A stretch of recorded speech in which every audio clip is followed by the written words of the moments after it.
Before we begin, I want to extend my deepest condolences to the Iowa Lakes community after yesterday's heartbreaking crash. We had a moment of silence in the Senate this morning. Otherwise in the Senate, it was a disappointing start to debate this week. The school funding bill that advanced, despite bipartisan opposition, will be destructive for Iowa's public schools. The bill flat out doesn't do what Senate Republicans said it does. The actual dollar figure increase is a fraction of what they claim. We can talk numbers until we're blue in the face. The impact on our kids and teachers will be real. Students will lose access to extracurriculars when their programs are cut. They'll lose access to individual attention when their class sizes grow. The teachers who aren't laid off will continue to be overworked and underpaid. This funding won't even cover minimum teacher salaries in many districts. School districts themselves have asked for more. This bill goes hand in hand with the majority party's billion-dollar budget deficits and all the culture war nonsense running through this building. It is bad for Iowa, and it is not what Iowans keep telling us they want. They are not working for Iowans. They don't care about rising costs, and we all deserve better.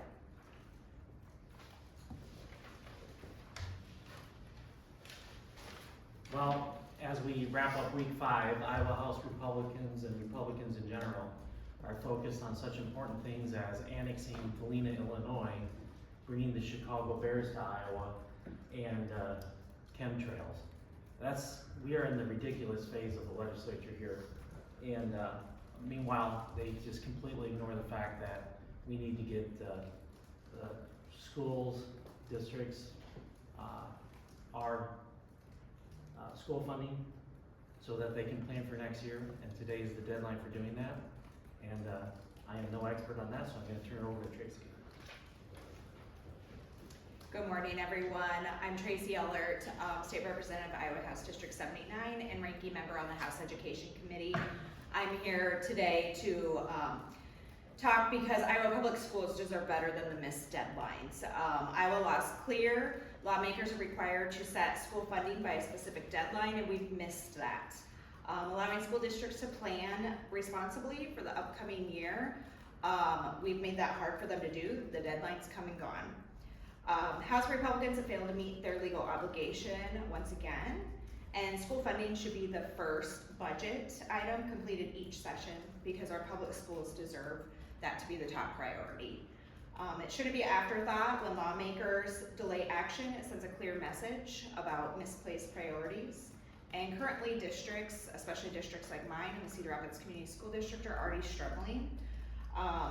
They're trying to finalize their budgets, make staff decisions, prepare classrooms for students, and we're making that a challenge again. Even with the 1.75% increase, schools will face tough choices that are going to hurt our public school kids, including larger classroom sizes, cuts to arts and technical programs. So meeting the law's requirements is the bare minimum that we can do for our Iowa public schools. Our students, educators, our communities are counting on us to do our jobs, follow the law, and put education first. Thank you.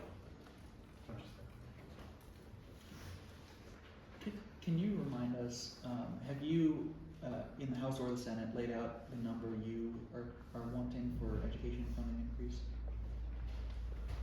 We're saying no less than 5%. Why is that? Because that's what the schools have came back, the different districts have came back and said that they need to be able to just maintain status quo. We did not put out a specific number in the Senate. What we did do very effectively, I thought, on the floor was detail the impact of a below inflation increase in school funding. And when Senator Bizignano spoke, he made it very clear that had we could have, if they wanted to give us a handful of votes, we would have been happy to go back to caucus and come out with a number like the 5% and get it passed to help our school districts all around the state. But otherwise, that was going to be a up and down vote on the floor. We wanted to focus on the specifics and how this was going to impact kids everywhere in the state.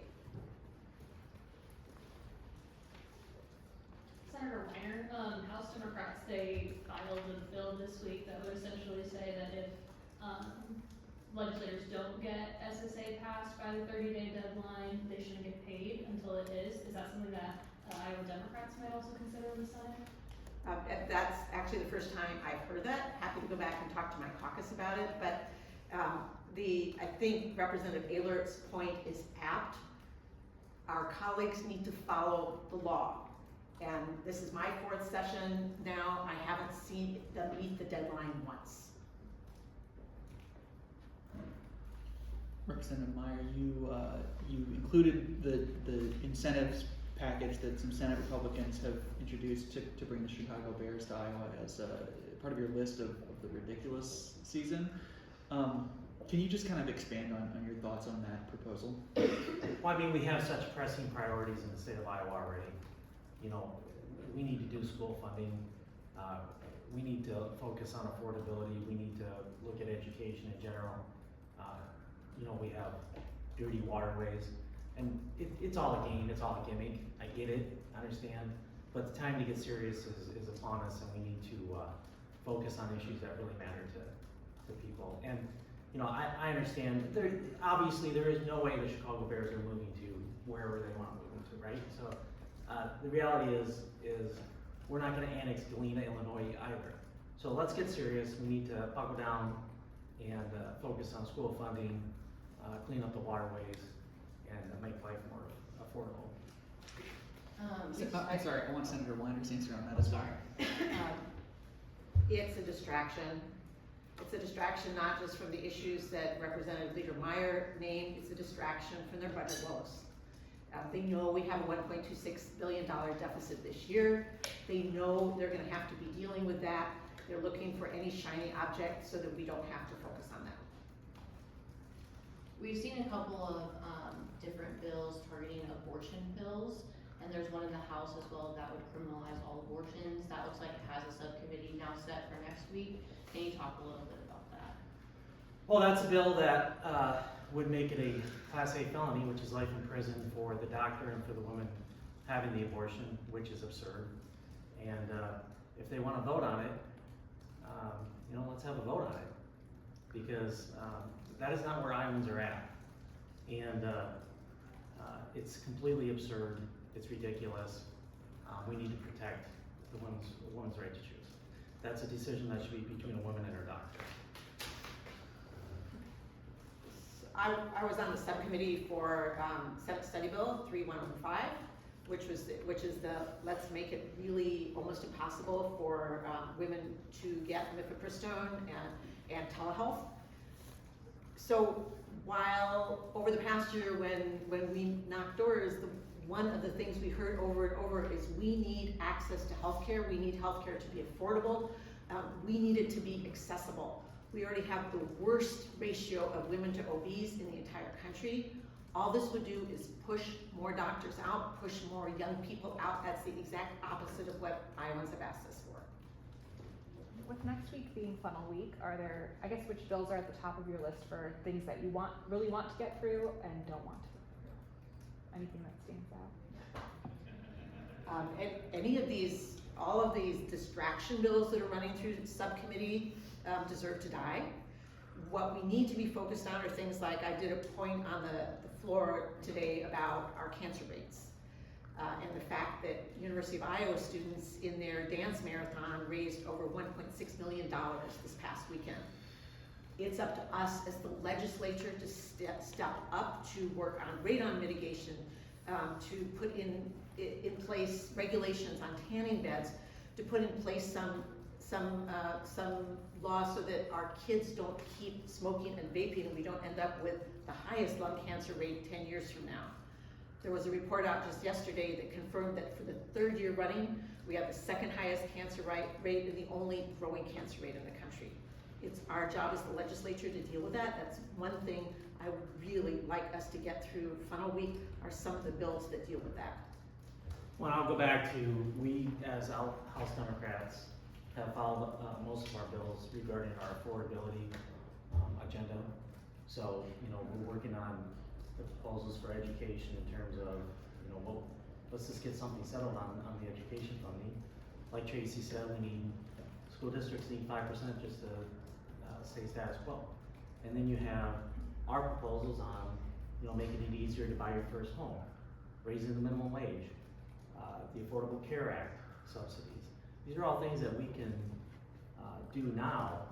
Instead, they don't have any proposals of their own that I've seen on affordability.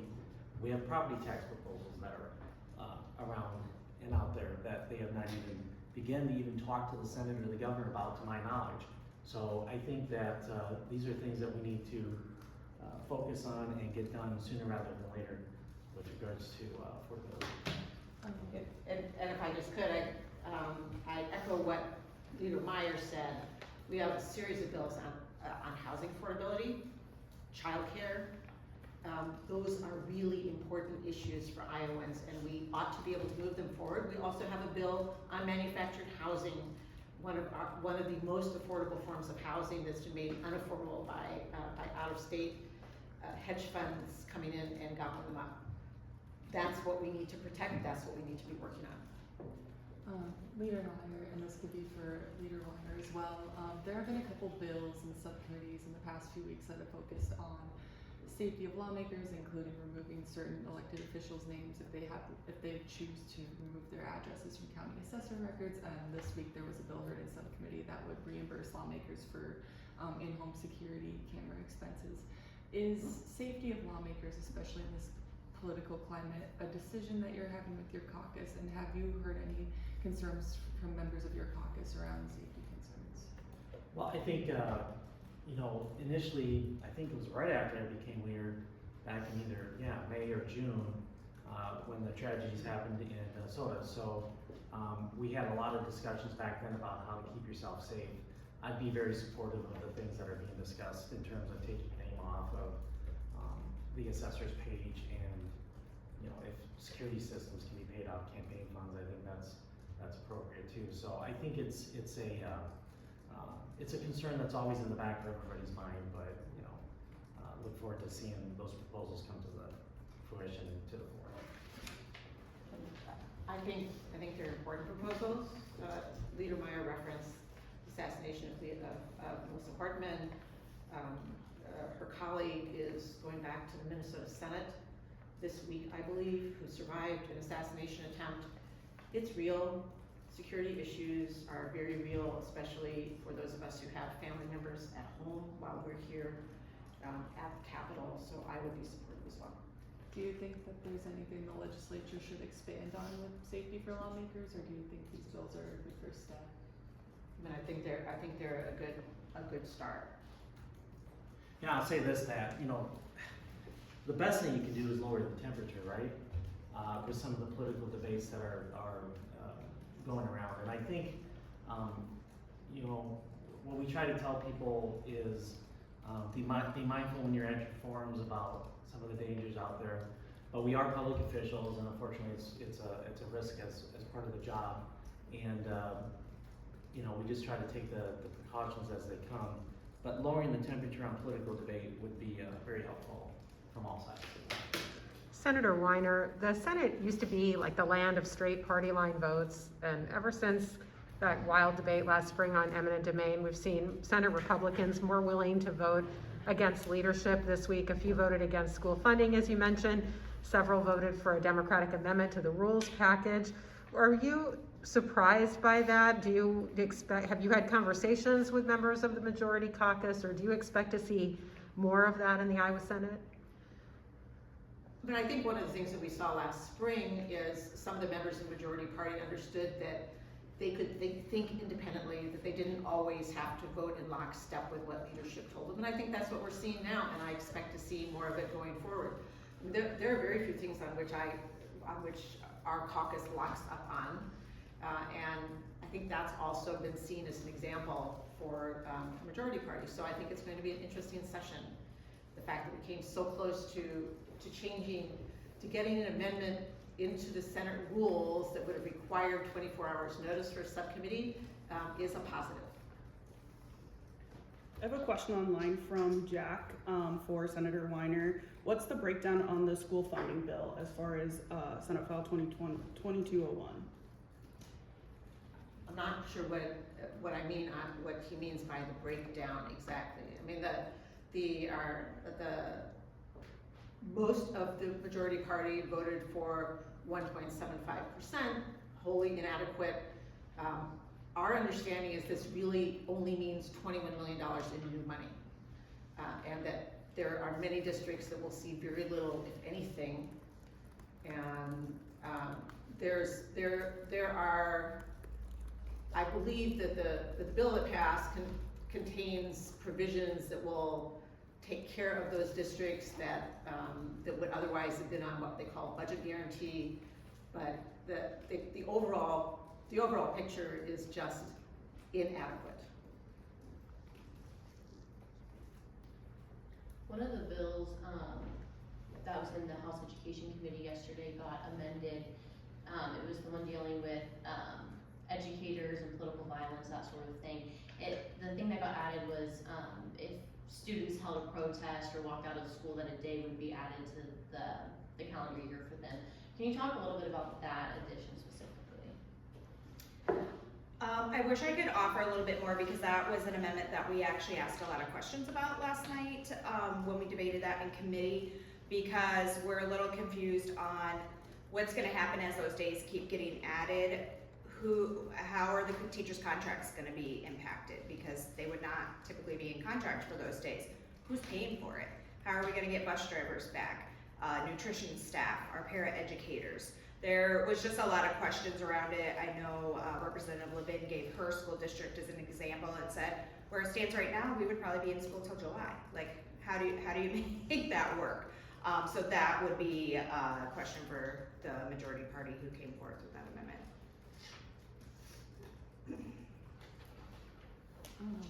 Governor Reynolds' healthcare proposal is going to be heard in subcommittee in the House today. I'm assuming it'll go over to the Senate eventually. Are there any proposals in there that your caucus is aligned with, or do you think that you would be able to back? There's a lot in there, including over-the-counter ivermectin, taxes on certain tobacco products, bans on dyes in K-12 schools, and then codifying SNAP waivers. So, again, the absurdity of ivermectin over the counter. I think Representative Bates called it mandatory medical malpractice. I mean, that's the absurdity I'm talking about. But then you look at other aspects of the bill in terms of taxes on vaping products, cigarettes, other tobacco delivery system or nicotine delivery systems. Those are things that we can take a closer look at. But you know, the rest of it, I think, is something that we're not going to be in favor of. I haven't read the entire bill, but the ivermectin part, again, is absurd. We have, to my knowledge, we have not yet seen the bill on the Senate side, have not had a chance to go through it in caucus, so I don't have any comment at this point. Any last questions, folks? Thanks, everyone.